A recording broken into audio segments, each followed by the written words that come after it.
Hello students, स्वागत है आपका हमारे यूट्यूब चैनल मैथ इंडियंस में। कक्षा 11 गणित में आज हम एक नया चैप्टर शुरू करने जा रहे हैं। चैप्टर नंबर 3 नाम है त्रिकोणमितीय फलन, ट्रिग्नोमेट्रिक फंक्शंस। अब भाई जो ट्रिग्नोमेट्री है वह आप कक्षा 10 से पढ़ते आ रहे हो। भाई कक्षा 10 में इसकी शुरुआत हुई थी, ठीक है। वहां पर भाई आपने इसका एकदम साधारण रूप देखा था। जो ट्रिग्नोमेट्री होती है भाई, जो शब्द है ट्रिग्नोमेट्री, वह दो शब्दों से मिलकर बना है, ट्रिगोन प्लस मेट्रॉन। अब भाई ट्रिगोन का अर्थ होता है त्रिभुज की तीनों भुजाएं, और मेट्रॉन का अर्थ होता है मापना। अर्थात ट्रिग्नोमेट्री का जो साधारण अर्थ है वह क्या है? त्रिभुज की भुजाओं को मापना। क्योंकि भाई जब इसकी खोज हुई थी तो इसका प्रयोग केवल त्रिभुज के गुणधर्म पढ़ने में ही होता था। लेकिन भाई आजकल क्या है, आजकल जो त्रिकोणमिति है उसका प्रयोग काफ़ी व्यापक स्तर पर होता है।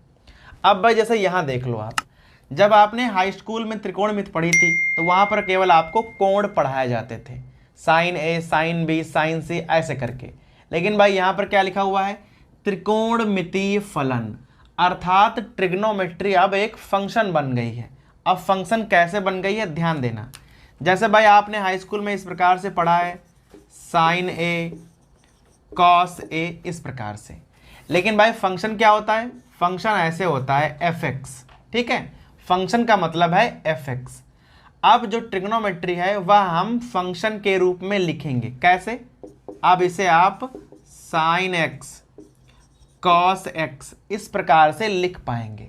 तो भाई जैसे ही इसे हम साइन एक्स और कॉस एक्स के रूप में लिखते हैं, समझो ट्रिग्नोमेट्री एक फंक्शन बन जाती है। और भाई फंक्शन का क्या मतलब है कि इसका प्रयोग हम व्यापक स्तर पर कर सकते हैं।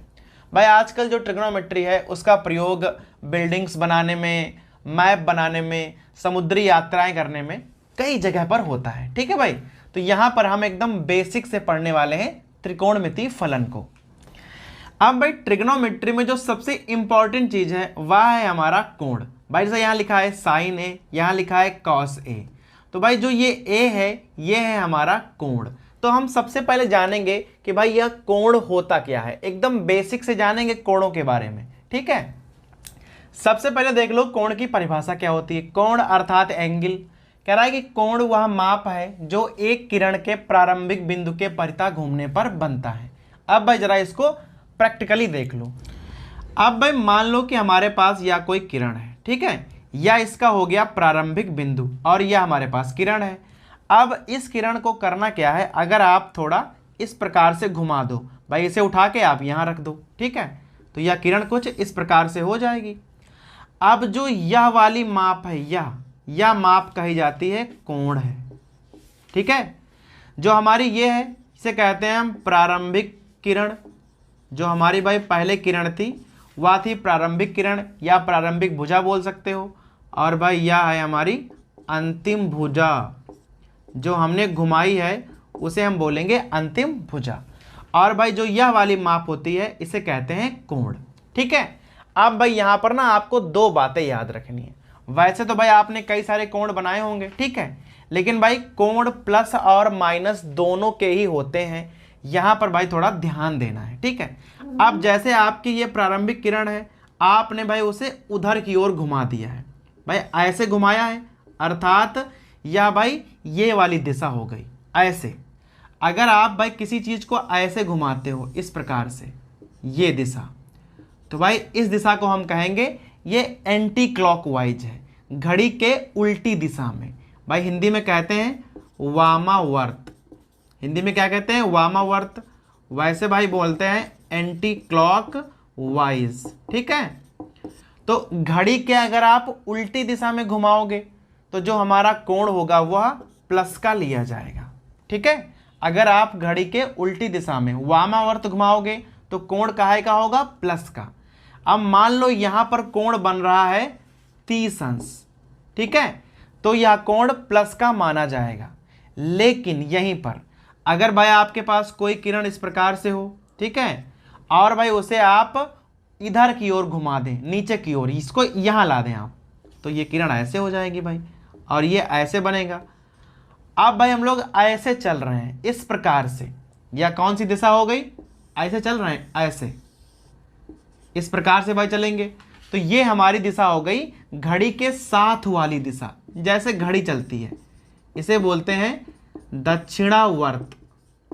भाई अंग्रेजी में कहते हैं क्लॉकवाइज। तो अगर हम किसी किरण को क्लॉकवाइज घुमा दें दक्षिणावर्त, तो भाई जो कोण है वह माइनस का गिना जाएगा।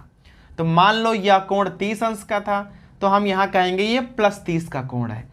और भाई मान लो यहाँ पर भी कोण 30 का ही है, लेकिन हम यहाँ कहेंगे यह -30 डिग्री का कोण है, क्योंकि यहाँ दिशा दक्षिणावर्त है और वहाँ दिशा वामावर्त है। तो भाई समझे आप, माप वही रहेगी, मापेंगे हम वैसे ही 30 अंश, 40 अंश, 50 अंश, 60 अंश वैसे ही मापते हैं, लेकिन खाली ध्यान देना है कि भाई घुमाव किधर है। अगर एंटी क्लॉकवाइज है, वामावर्त है, तो प्लस में, अगर क्लॉकवाइज है दक्षिणावर्त अर्थात, तो भाई कोण माइनस में मापा जाएगा। भाई वैसे तो जो कोण का मात्रक होता है वो होता है डिग्री, इस प्रकार से ऐसे लिखते हैं जैसे 30 डिग्री। ठीक है, अब यह डिग्री है क्या, ध्यान देना। भाई मान लो कि हमारे पास कोई वृत्त है इस प्रकार से, तो भाई जो वृत्त के केंद्र पर कोण बनता है वह होता है 360 डिग्री का।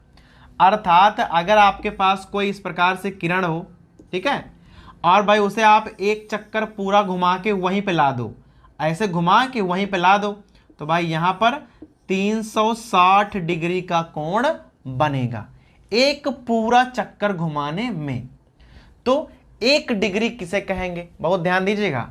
1 डिग्री की परिभाषा होती है भाई कि एक पूरे चक्कर का, एक पूरा चक्कर, भाई यहां लिखोगे एक पूरा चक्कर और बटे 360। अर्थात अगर हम कोई किरण को एक पूरा चक्कर घुमा दें और उसका 360वां भाग ज्ञात करें, तो वो 1 डिग्री के बराबर होगा, क्योंकि भाई एक पूरे चक्कर में 360 डिग्री का कोण बनता है। तो भाई ये तो हो गया ना कोण का मात्रक, और आप समझ गए होंगे कि भाई जो कोण प्लस और माइनस कैसे होता है। अब हम भाई विभिन्न प्रकार के कोण आपको बताएंगे। भाई जरूरी नहीं कि कोई कोण 360 तक का ही हो, कोण 360 से भी बड़े होते हैं। अब देखिएगा कैसे। अब मान लो भाई हमारे पास कोई इस प्रकार से कोई कोण है, कह दे ये 45 अंश का कोण भाई बना है, 45 डिग्री का कोण है। अब अगर कह दे अब ये कोण कितने डिग्री का है, तो भाई ध्यान दीजिएगा ये वाली दिशा कैसे हो गई, ये दिशा है क्लॉकवाइज। अगर क्लॉकवाइज है तो यह कोण हो जाएगा 45 डिग्री का -45। लेकिन अगर कह दे कि भाई कोण इस प्रकार से बना है, ये दिशा हो गई एंटी क्लॉकवाइज। अगर एंटी क्लॉकवाइज है तो यही +45 डिग्री का कोण कहा जाएगा। तो भाई कोण की माप वही होती है, 45 तो 45 होगा, बस प्लस और माइनस आपको देख के लगाना है कि भाई दिशा कैसी है। अगर घड़ी के उल्टी दिशा में है तो भाई प्लस लगेगा, और अगर घड़ी की दिशा में है तो माइनस का लगेगा। आगे चलो। अब भाई ध्यान देना, मान लो भाई कोई कोण इस प्रकार से है, ठीक है, यहां पे दिया हुआ है, तो भाई यह 120 का कोण दिया हुआ है मान लो। अगर भाई कोई कोण इस प्रकार से है, जैसे कह दे कि भाई ये है कोण हमारे पास, यहाँ है, ये इस प्रकार से है, ठीक है, और हमारी दिशा है ये वाली, तो भाई पहले तो देख लो कि घड़ी के उल्टी दिशा में है। दूसरी बात, अब कह दे ये वाला कोण जो है वो 30 डिग्री का है, तो भाई आपको बताना है कि यह पूरा कोण कितना है। तो बड़ा ही सिंपल है भाई, एक पूरे चक्कर का मतलब है 360 डिग्री, और ये 30 और एक्स्ट्रा है। भाई यहाँ से आप चले ऐसे घूमे घूमे घूमे घूमे, और भाई जब यहाँ तक आप आए तो 360 का कोण हो गया था। उसके अतिरिक्त ये वाला कोण 30 और है, तो अर्थात भाई 30 जोड़ दो तो यह वाला कोण हो जाएगा 390 डिग्री का। ठीक है भाई, तो ऐसे आप कोणों को ना पहचान सकते हो कि कोण माइनस के हैं या प्लस के हैं, या भाई कोण जो 360 के ऊपर के होते हैं उन्हें हम कैसे पढ़ते हैं और कैसे मापते हैं। ठीक है भाई, तो यहां से कोण तो क्लियर हो गया। और भाई कोण की अभी तक हम माप कौन सी पढ़ रहे हैं, अभी तक हम माप पढ़ रहे हैं डिग्री। ठीक है भाई, डिग्री को हम कैसे लिखते हैं, ऐसे भाई मान लो लिखा है 1 डिग्री, तो इसे पढ़ेंगे हम 1 अंश। 1 डिग्री का कोण है। अब 1 डिग्री होता क्या है, एक पूरे चक्कर का 360वां भाग। क्लियर। लेकिन अगर भाई मान लो कि आपको ना 1 डिग्री से कम का कोण मापना हो, कोई कोण ऐसा हो जो 1 डिग्री से भी कम का हो, तो आप कैसे मापोगे। तो भाई 1 डिग्री के अगर आप 60 भाग कर दो, 1 डिग्री के अगर आप 60 भाग कर दो तो कहा जाएगा ये मिनट है। क्या है ये, मिनट है। 1 डिग्री में 60 मिनट होते हैं। और भाई मिनट का ऐसे एक डैश का निशान होता है। तो भाई वैसे तो 1 डिग्री बहुत ही छोटा कोण है, लेकिन मान लो आपको भाई 1 डिग्री को भी बहुत सारे भागों में बांटना हो, तो अगर आप उन्हें 60 बराबर बराबर भागों में बांट दो तो हम एक भाग को कहेंगे कि भाई ये 1 मिनट है। ठीक है, मिनट को लिखेंगे ऐसे डैश करके। क्लियर।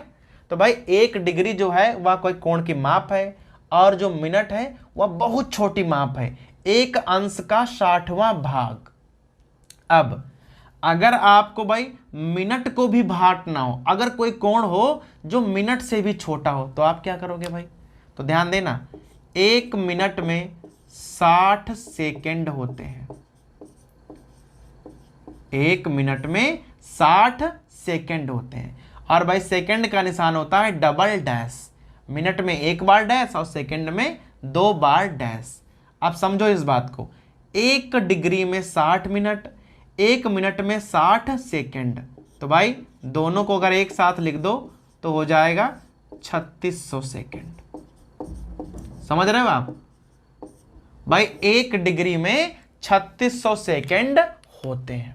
अगर आपको 1 डिग्री के कोण को ना बहुत छोटे भागों में बांटना हो, और अगर आप उसके 3600 बराबर बराबर भाग कर दो, तो हम कहेंगे एक भाग जो है वह 1 सेकेंड के बराबर है। तो भाई ये तो हो गई हमारी डिग्री वाली माप। ठीक है, डिग्री जो भाई हमारी मेन माप होती है। फिर अगर उसे आपको छोटा करना पड़े तो 1 डिग्री में 60 मिनट होते हैं। अगर आपको मिनट को भी छोटा करना पड़े तो 1 मिनट में 60 सेकेंड होते हैं। ठीक है, तो भाई ये तो हो गया एक मात्रक, अपना डिग्री, मिनट और सेकेंड। अब हमारे पास इसके अलावा भी कई सारे मात्रक हैं। अब भाई देखो रेडियन माप क्या होती है। यह कोण मापने की ना दूसरी इकाई है। पहले आपको बताई थी हमने डिग्री, फिर भाई डिग्री को हमने मिनट और सेकंड में बांट दिया था। यह हमारे पास दूसरी इकाई है रेडियन माप। अब भाई रेडियन माप की ना परिभाषा क्या होगी, सबसे पहले आप इसे देख लो। ठीक है भाई, जो रेडियन होती है वह भी वृत्त से ही संबंधित है। अब मान लो कि हमारे पास कोई वृत्त इस प्रकार से है। ठीक है, इसकी त्रिज्या जो है वह 1 है, 1 इकाई त्रिज्या है। ठीक है, तो भाई अगर इसकी परिधि का हम 1 इकाई भाग इस प्रकार से बांट लें, कोई भाई त्रिज्यखंड खींचे जहां पर इसका जो परिधि है वह 1 इकाई आपको मिल जाए, तो भाई यह त्रिज्या 1 इकाई, यह भी त्रिज्या 1 इकाई, और इतनी परिधि भी 1 इकाई। तो जो ये कोण बनेगा ये वाला, ये कहा जाएगा यह 1 रेडियन है। समझे आप भाई, अगर कोई वृत्त हो जिसकी त्रिज्या 1 इकाई हो और हम कोई त्रिज्यखंड काटें जहां पर जो परिधि की माप है वह भी 1 इकाई ही हो, तो जो भाई केंद्र पर कोण बनेगा उसे हम 1 रेडियन कहेंगे। तो भाई यह रेडियन जो है यह कोण मापने की एक दूसरी इकाई है। अब आप एक बात को समझो, अगर भाई यह त्रिज्या है और इसे आपने इतना घुमाया, कितना, 1 घुमाया, 1 के बराबर घुमाया, तो भाई कोण कितना बन गया, 1 रेडियन, जब परिधि 1 इकाई है तब। अब भाई यहां पर ध्यान दो, जो परिधि आप ले रहे हो वह क्या है, वह 1 इकाई है। जब आपने परिधि ली 1 इकाई तो कोण कितना बना भाई, कोण बना 1 रेडियन। अगर हम पूरी परिधि ले लें, पूरी परिधि, तो भाई पूरी परिधि क्या होगी, 2 पाई r, और r का मान 1 है। अर्थात अगर हमारे पास परिधि हो 2 पाई, परिधि हो 2 पाई, तो भाई कोण कितना बनता है? कोण बनता है 360। कोण बनता है 360। समझ गए भाई? परिधि 1 इकाई है तो हम कहते हैं इसने 1 रेडियन कोण बनाया है। अगर हम यहाँ पूरी परिधि ले लें अर्थात 2 पाई, तो कोण कितना बनता है भाई? इतना पूरा घुमा दोगे तो कोण बनेगा 360 अंश। तो हम यहाँ से एक बात कह सकते हैं कि जो 2 पाई रेडियन कोण होगा, जो 2 पाई रेडियन कोण होगा वह 360 डिग्री के बराबर होगा। 2 पाई को आप उधर ले जाओ। सो हम भाई यहाँ कह सकते हैं कि जो 1 रेडियन होगा वह 360/2 पाई अर्थात 180 डिग्री बटा पाई के बराबर होगा। जो हमारा 1 रेडियन है वह 180 पाई के बराबर होगा। अब आप चाहो तो इसका पूरा मान भी निकाल सकते हो। कैसे? 180 डिग्री और यहाँ पाई का मान रख दो 3.14। अगर आप यहाँ पर भाग कर दो तो भाई आ जाएगा 57 डिग्री 16 मिनट। समझे आप? तो भाई 1 रेडियन जो है वह 57 डिग्री और 16 मिनट के लगभग बराबर होता है। भाई भाग पूरा तो जाएगा नहीं, तो लगभग में 57 डिग्री और 16 मिनट के। तो भाई पूरा एक बार और देख लो, जो 2 पाई रेडियन होंगे वो 360 डिग्री के बराबर होंगे, क्योंकि भाई एक चक्कर में 2 पाई रेडियन कोण बनेगा और वैसे जो एक चक्कर होता है वो 360 डिग्री के बराबर होता है। तो भाई हमने चक्कर बराबर कर लिया। तो 1 रेडियन का मान आ गया 180 डिग्री बटे पाई, फिर पाई का आप मान रख लो। ठीक है, तो भाई काट पीट कर आ जाएगा 57 डिग्री 16 मिनट। तो ये हो गया 1 रेडियन का मान 180 अंश बटे पाई।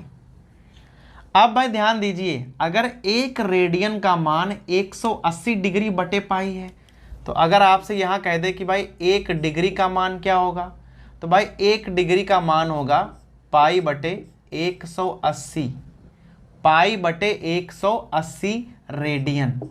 तो भाई यह हो गया हमारा संबंध।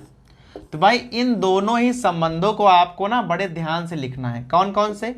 एक तो हो गया 1 डिग्री और भाई यहाँ पे लिख लो 1 रेडियन बराबर 180 डिग्री बटे पाई। भाई इन दोनों संबंधों को आपको ध्यान रखना है, और जब हम इस चैप्टर की ना पहली प्रश्नावली हल करेंगे तो भाई वहाँ पर ना आपको दोनों ये काम आने वाले हैं। वहाँ भाई सवाल कुछ इस प्रकार से होंगे कि आपको डिग्री को बदलना पड़ेगा रेडियन में और रेडियन को बदलना पड़ेगा डिग्री में। ठीक है भाई, तो यहाँ तक तो क्लियर हो गया। अब कुछ बातें और देख लो जो डिग्री और भाई रेडियन में आपको काम आएंगी। जैसे अगर कहीं पर भाई कोई कोण लिखा है इस प्रकार से, जैसे लिख दे थीटा डिग्री। अगर आपको भाई किसी भी कोण को डिग्री में लिखना है तो आपको भाई डिग्री लगानी पड़ेगी। ठीक है, लेकिन अगर आपको कोई कोण लिखना है रेडियन में, जैसे भाई हमने लिख दिया बीटा, तो भाई यहां पर डिग्री नहीं लगानी पड़ेगी, हम सीधा पढ़ेंगे बीटा रेडियन। ठीक है, और अगर कोई कोण डिग्री में है तो आपको भाई ऊपर ये निशान लगाना पड़ेगा। समझ गए? तो कोण अगर डिग्री में लिखना है तो निशान लगाओ, रेडियन में आप सिंपली लिख सकते हो। अब कुछ उदाहरण देख लो यहाँ पे, जैसे यहीं पे देख लो। जैसे भाई आपको लिखना पड़े 30 डिग्री तो हम लिखेंगे ऐसे, आपको लिखना पड़े 60 डिग्री तो हम इस प्रकार से लिखेंगे। अब भाई अगर आपको 30 डिग्री या 60 डिग्री को रेडियन में लिखना पड़े तो आप कैसे लिखोगे? जैसे भाई इसको हम लिखते हैं π/6 और भाई इसको लिखते हैं हम π/3। पाई भाई 180 रखोगे तो 180/6 हो जाएगा 30, 180/3 हो जाएगा 60। तो अगर आपको लिखना है कहीं पर 30 डिग्री तो आप इस प्रकार से लिखोगे, 60 डिग्री तो आप इस प्रकार से लिखोगे।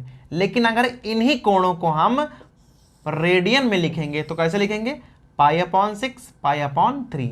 यहाँ हम कोई डिग्री का कोण नहीं लगाएंगे, कोई डिग्री का निशान नहीं लगाएंगे। तो भाई आप समझ जाना कि π/6 मतलब ये हम रेडियन में यूज कर रहे हैं। भाई वैसे भी जब आप कक्षा 11 में या कक्षा 12 में ट्रिग्नोमेट्री पढ़ने वाले हो तो हम यहाँ पर भाई डिग्री वाले कोण वैसे भी नहीं लिखते हैं, हम भाई हर कोणों को पाई में लिखते हैं। जैसे आप इनवर्स फंक्शन पढ़ोगे, प्रतिलोम फलन, तब भी हम लोग वहाँ हर चीज़ पाई में निकालेंगे, और यहाँ पर भी आगे चल के हम जो कोण है उन सबको पाई में ही लिखा करेंगे। अर्थात हर कोण को हम रेडियन में ही लिखेंगे। ठीक है भाई, तो ये तो हो गया हमारा रेडियन। अब हमने यहाँ पर ना 2 सवाल लिखे हुए हैं। पहला है 40 डिग्री 20 मिनट को रेडियन में बदलना है, और भाई दूसरा इसका उल्टा है 11 रेडियन को डिग्री में हमें बदलना है। तो भाई दोनों सवालों को एक बार अगर आप ढंग से देख लोगे तो भाई आपको क्लियर हो जाएगा कि आपको कैसे आपस में इनको बदलना होता है। तो सबसे पहले तो आपको ना भाई इसे डिग्री में बनाना होगा। यहाँ लिखा है 40 डिग्री 20 मिनट। ठीक है, तो भाई 40 डिग्री तो यहाँ पूरे पूरे हैं, आगे हमारे पास हैं 20 मिनट। फिर भाई आपको पता है कि 1 डिग्री में ना 60 मिनट होते हैं, अर्थात अगर आपको मिनट को डिग्री में बदलना है तो आपको 60 से भाग करना होगा। 20 एकम 20, 20 तिया 60। तो भाई 40 तो यहाँ पूरे पूरे हो गए, 1/3 यहाँ पे आ गए। तो भाई पूरा पूरा कोण क्या हो जाएगा, 40 सही 1/3 डिग्री। 40 तिया 121 और यहाँ बटे 3। तो भाई 40 डिग्री 20 मिनट को हम लिख सकते हैं 121/3 डिग्री। अब इसे आप रेडियन में बदलो। तो भाई अगर आपको किसी भी डिग्री में कोण दिया हो, अगर आपको रेडियन में बदलना हो तो क्या करना है, सीधा भाई गुणा कर दो π/180 से, और जो भी आंसर आएगा वह आपका भाई डिग्री में आंसर हो जाएगा। तो भाई यहाँ गुणा कर लो, क्या आ जाएगा 121 पाई और 18 तिया 54। सो भाई हमारा आंसर हो जाएगा 121 π/540 रेडियन। सिंपल है एकदम। तो भाई हमने क्या किया, पहले 40 डिग्री 20 मिनट को डिग्री में बनाया तो आ गया 121/3 डिग्री।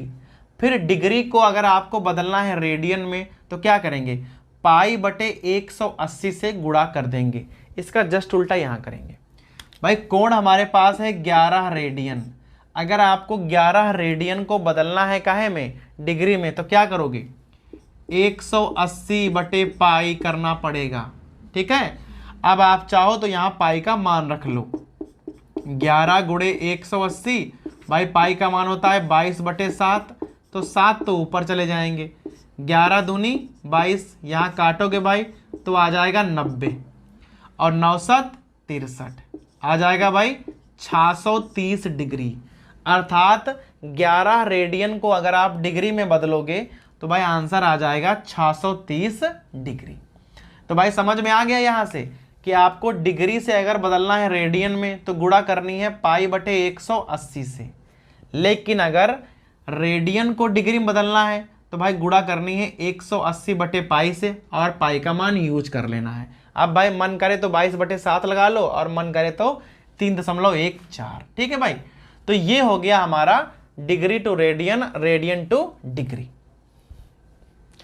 तो अभी तक इस वीडियो में हमने पढ़ा कि भाई त्रिकोणमितीय फलन क्या होते हैं, कोण क्या होते हैं, और भाई कोण कैसे मापे जाते हैं। ठीक है, प्लस के कोण कैसे होते हैं और माइनस के कोण कैसे होते हैं। फिर भाई हमने आपको कोण की ना 2 माप पढ़ाई, एक तो डिग्री वाली और दूसरी रेडियन वाली। फिर हमने आपको सिखाया कि भाई डिग्री से रेडियन में कैसे बदलते हैं और रेडियन से डिग्री में कैसे बदलते हैं। ठीक है भाई, तो अब हम अगले वीडियो में इस पाठ की पहली प्रश्नावली 3.1 को शुरू करेंगे और भाई उसे पूरा हल कर देंगे।